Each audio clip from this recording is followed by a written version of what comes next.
How bad is the current period of displacement in the world, sir? The worst that we have seen in many, many decades. 110 million and counting, because they go up every day. I'm just back from Chad, where in the last 3 months, 400,000 Sudanese refugees have come from Sudan, where there is a big civil war. And this is just one example. I can give you many others. So the situation is becoming really very difficult to manage. The capacity that we have is limited, so I am very worried. Doesn't that depress you as a High Commissioner? I cannot afford to be depressed. What about the people who have to leave everything behind and come across the border, sometimes having gone through violence, loss of their family, rape of the women? When I see their plight, of course, I feel that I have to continue to engage to try to help them. Refugees are often seen as a problem, as a nuisance for countries. How do you look at that? That's because bad politicians say that and try to gain votes by stigmatizing these populations that are actually the populations, the most vulnerable populations in the world. They are not harmful.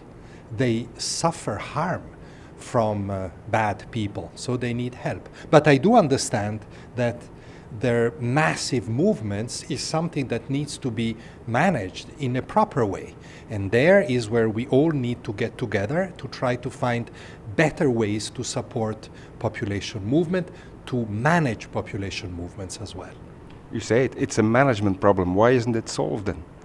Partly because too much of the management, as we called it, is done in a piecemeal way, country by country.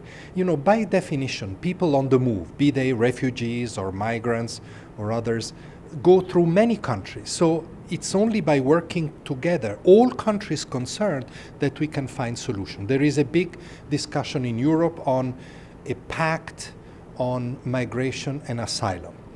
The document is on the table of the 27 states, but they have not yet approved it. And we let Tunisia solve our problems.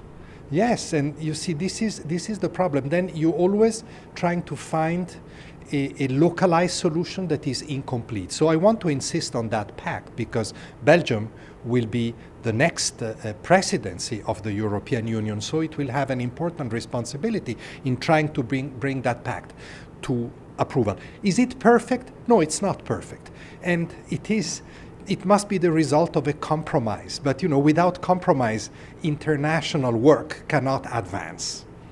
If you look at the solution, Tunisia, people said that's a good solution. Is it? Well, Tunisia alone cannot provide a solution to the flows of population towards Europe. The solution is downstream in Europe itself, with a better repartition of responsibility, and it is also upstream from Tunisia. Most of the people are not people that come from Tunisia or are in Tunisia. They come from other countries, and Tunisia is simply the transit. So we have to look upstream and try to help before this becomes a problem for so many other countries.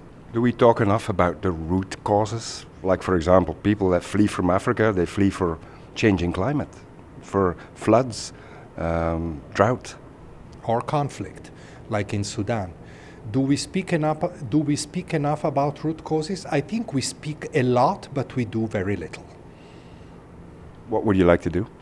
Again, work together. We are here in New York. This week, which is the beginning of the session of the UN General Assembly, the high-level week, lots of leaders here. I read somewhere 140 leaders. This is the ideal moment. And the theme of this week is the global goals, the development goals that the world has set for itself for 2030. It's a path towards these goals. And if these goals were achieved, there will be much less need for people to leave their homes. There would be more peace, more opportunities, less impact of climate change. But we are far behind the pathway towards these goals. And this is what we are reminding states. Please accelerate, put more resources, work together to achieve these many and crucial development goals.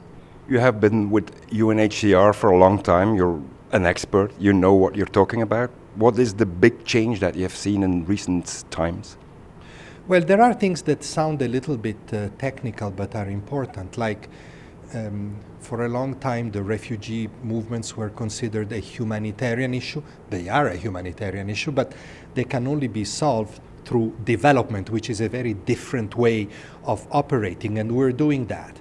But I have also seen negative changes. The stigmatization of refugees wasn't there 20 years ago or 30 or 40 years ago when I started. Everybody understood back then that refugees were vulnerable and needed help. Now, because of the politicization of this phenomenon, things have become different. But let me also stress that again. To say that refugees and migrants are bad people, they come to rich countries, they want to take away jobs, they threaten values, they bring insecurity, certainly for many politicians is good for the next election, because many people believe that. But does it bring a solution to this problem? No. Thank you so much. Good.